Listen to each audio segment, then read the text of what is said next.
নমস্কার বন্ধুরা, welcome to my channel Joyshree Rannaghar. আজকে আমি আপনাদের সাথে যেটা শেয়ার করব সেটা কিন্তু কলকাতার খুব বিখ্যাত একটা খাবার, যেটা নর্মাল আপনি কোনো রেস্টুরেন্টে গেলেও খেতে পারেন, আবার কোনো স্ট্রিটের দোকানে খেলেও কিন্তু খেতে অসাধারণ লাগে। সেটা হচ্ছে চিকেন স্টু। এটা কিন্তু খুব হেলদি, খুব কম ইনগ্রিডিয়েন্টস দিয়ে বানিয়ে নেওয়া যায়, আর এটা তেল আর কোনো রকম কোনো মশলা ছাড়াই কিন্তু খুব ইজি ওয়েতেই বাড়িতে বানিয়ে নেওয়া যায়। তাহলে চলুন বেশি সময় নষ্ট না করে তাড়াতাড়ি শুরু করা যাক।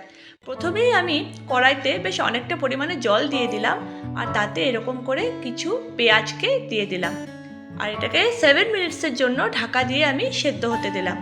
7 মিনিটস পর এগুলোকে তুলে নেব, কারণ এগুলো কিন্তু সুন্দরভাবে বয়েল হয়ে গেছে।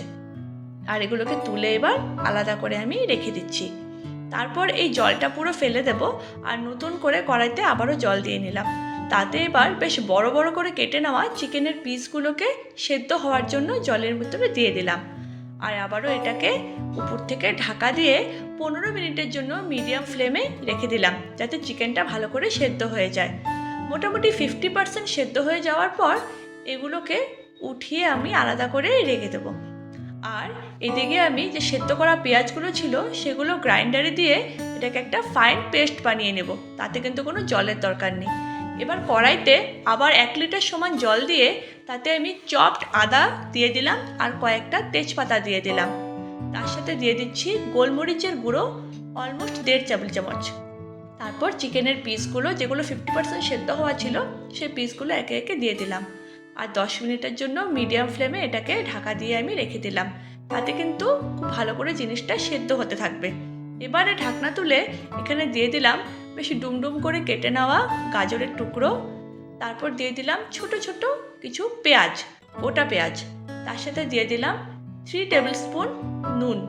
শুধু নুনই দরকার হয়, আর কোনো এখানে কিন্তু মশলার দরকার হয় না।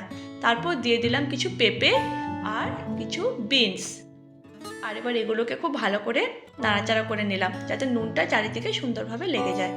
আর এরকমভাবে 15 মিনিটের জন্য ঢাকা দিয়ে দিলাম। 15 মিনিট পর এটা তুলে দেখব যে জিনিসটা কিন্তু খুব সুন্দরভাবে সেদ্ধ হয়ে গেছে, আর এই পুরোটাকে তুলে আলাদা করে রেখে দেব। এবারে একটা বোলে নিয়ে নিলাম 1.5 টেবিল চামচ মতন ময়দা। তার সাথে দিয়ে দেব দুধ পরিমাণ মতন, আর এটাকে নাড়াচাড়া করে আমরা একটা স্লারি বানিয়ে নিব, যাতে কোনো রকম লাম্প না থাকে। ব্যাস, স্লারি আমাদের রেডি।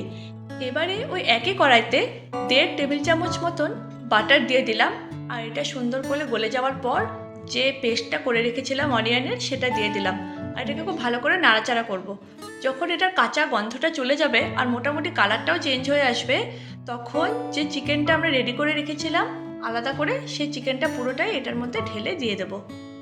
ব্যাস, পুরোটা সবজি সহ একবারে দিয়ে দিলাম, আর এটাকে একটু নাড়াচাড়া করে নেব। আর তারপর এটাকে আমরা সেদ্ধ হওয়ার জন্য 10 মিনিটের জন্য মিডিয়াম ফ্লেমে রেখে দেব। 10 মিনিট পর এটাতে আমি যে ময়দার স্লারিটা রেডি করে রেখেছিলাম সেটা উপর থেকে দিয়ে দেব। তাতে কিন্তু আমাদের গ্রেভিটা একটু ফাইট হয়ে যাবে। আর এটাকে একটু ভালো করে নাড়াচাড়া করে নেব, যাতে সুন্দরভাবে চারিদিকে মিশে যায়, আর 5 মিনিট বয়েল করে নেব। ব্যাস, আমাদের স্টু কিন্তু একদম রেডি। দেখলেন তো কত ইজি ওয়েতে আর কম ইনগ্রিডিয়েন্টস দিয়ে এটা বাড়িতে বানিয়ে নেওয়া যায়। এটা কিন্তু ছোট বাচ্চাদের সাথে সাথে কোনো অসুস্থ মানুষও খেতে পারে। আর এটা আপনারা যদি এমনিতেই বাড়িতে ট্রাই করতে চান, তাহলে টোস্টেড ব্রেড বা বাটার গ্রিস করা বান দিয়ে বাড়িতে ট্রাই করতে পারেন। খেতে কিন্তু অসাধারণ লাগে। যদি প্রথমবার আমার ভিডিও দেখছেন, আমার চ্যানেলকে সাবস্ক্রাইব করবেন আর সবার সাথে শেয়ার করবেন। Thank you.